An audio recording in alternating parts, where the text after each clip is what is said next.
Alright, another video in the nature series. If you're of fluffy sensibilities, you might want to take a pass on this one because it's just going to be this praying mantis and butterfly life struggle thing. 10 minutes of it, 11 minutes of it. It actually took longer than that. Probably took about 15 minutes for the kill to be accomplished. And, it was rough. Butterfly beat itself to death, literally. But anyway, you think lots of things. I mean, you're filming this, you're saying, oh god, I gotta save that butterfly. And, but then you realize too, I mean, what am I saving it for? So I get hit by a car tomorrow, or some little fungus will eat its brain or something, or, it's doomed, it's fucked. Maybe it wants to get it over with. Maybe it would prefer to get it over with. But you can sort of just hear it saying, help me, help me, like the Fly movie. Help me, help me. I mean, it's just, oh, fuck. So, but, thoughts run through your head. You're watching this shit, and you're just like, oh, crap. I mean, you're not hearing it. There's the sound on my video camera sucks. I mean, it picks up like the neighbors playing dominoes and shit. It's like, what the hell? But anyway, the sound just makes it all the more horrific. You have all this fluttery going on. So anyway, it's but lots of thoughts run through your head. Life, death, all that crap. But how many times a day is this going on? I mean, how many times a day? Not just butterflies, other insects. I mean, 1 billion times, 10 billion, 500 billion. I mean, it's just horrible numbers. And how do you even calculate what it means? We don't know what's going on in that little butterfly brain. I mean, we know it has one. We know it has one that's basically can acquire some sort of personal experience knowledge. There's probably sensations taking place, and it's reacting to sensations. It's not a completely programmed device. A lot of programming, though. That's the fortunate thing. But then you think about the mammals, how many of them are going through the same crap every day. This is sort of interesting. Yeah, it freed itself from the leaves, but praying mantis sort of prefer to feed this way anyway. They kind of like the dangling approach. Yeah, I guess gives them better focus on what they're doing, I suppose. I mean, they can cling on to something with their legs, and then their arms are free, and they can move better, and so there's less chance of escape, I think. So I've seen them eat this way before, upside down like that. So anyway, yeah, it was just, still there, still trying, and you can see it's got a little friend, just feeding. So I guess there's no symbiotic empathy going on between butterflies anyway. But the whole dying thing, it's like we all got to face it. We're all doomed, and it's really how it happens matters. And you're saying, well, this isn't the best way for it to happen, is it? But who knows? I mean, we're probably going to face more than this 15 minutes, and this 15 minutes seem to last forever watching it. And most humans don't just drop dead. They go through some horror process first, and it could take days or years, and this is a nasty business. And then calculating pain, even we can't figure out what that butterfly is feeling. We can't even figure out what each other is feeling, because as I noticed through my life, you think you have an idea of what pain is. You're 25 years old, and you say, oh yeah, I know what pain is. And then when you're 27, something happens, and all of a sudden you say, whoa, fuck, I didn't know what the hell pain was till I just had that. That was fucking pain. And that was suffering, that was misery. And so you really don't know what somebody else, what their reference is, what their scale is, what their ability to appreciate is. And so we're all, contriving or building a perception of reality that has to be based on that personal experience. There's no other thing that can be based on. And unfortunately, personal experience is subjective and circumstantial. I mean, it's not consistent for all of us. But I think we do have some common references, and we still draw very different conclusions.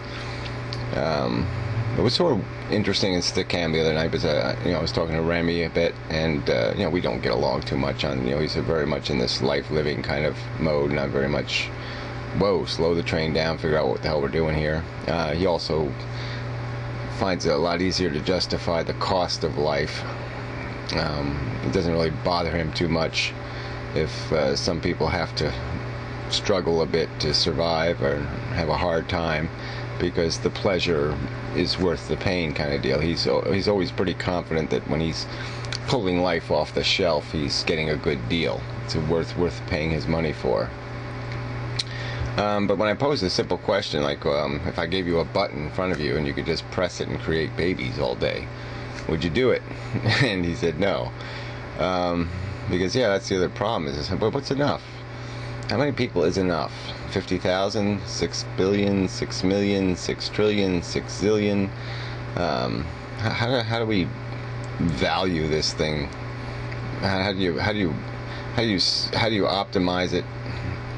How do you even comprehend what it represents, and qualitatively? And how many times do we have to ride this roller coaster? Man, that's the other bizarre part. What this will happen with a butterfly, what, 1 billion times?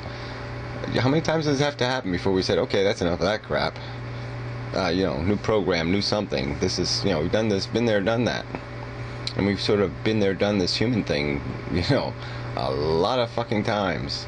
And people still see purpose in perpetuating the system. Now, yeah, let's have some more people keep doing it over and over again. And it's not like it's always perfect, it's very sloppy.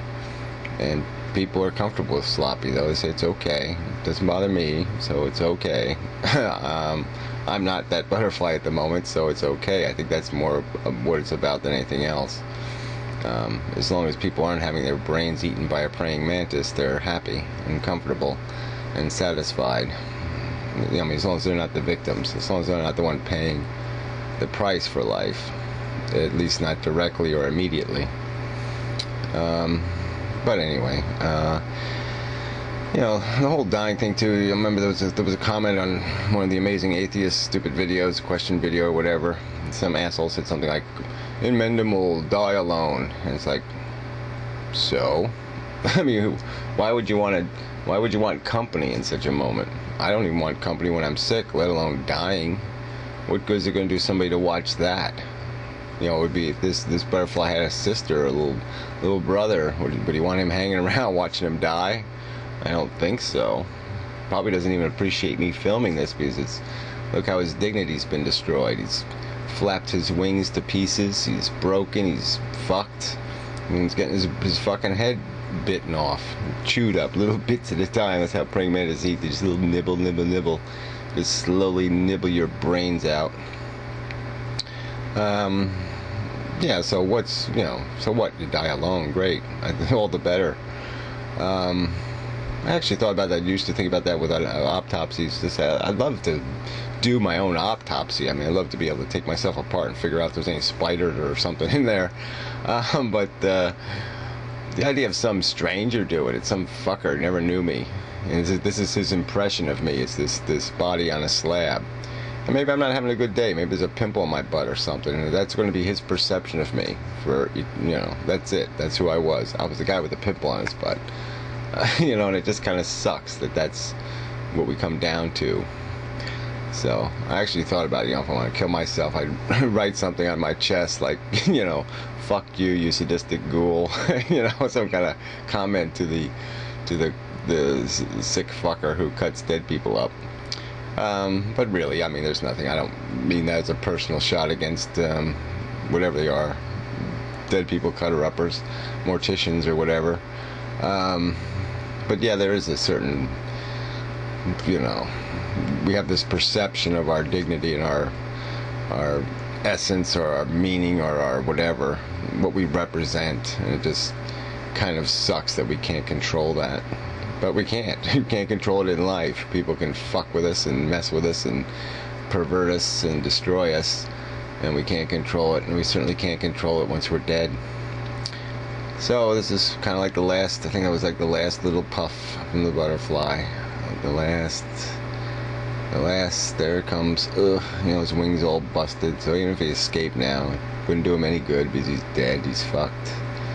So it's just waiting for the whatever to finish, the last little nerve to be cut.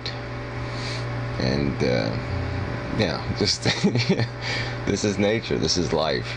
It's animals eating animals, a parasite eating a parasite, eating a parasite, eating a parasite, eating a parasite. So yeah, this is the finished scene. The praying mantis here, he did, once the butterfly stopped moving, he did move a little further into the bush, so he went to get a little cover just so he doesn't get eaten by a bird while he's eating his dinner. So that's the, it really is a horrible system. So you can see no more head there, just he's, working his way down. He did bend his neck there. It's very interesting, little necks they have. But anyway, it's a harsh video, I think. But whatever. It's all a subjective opinion. The end.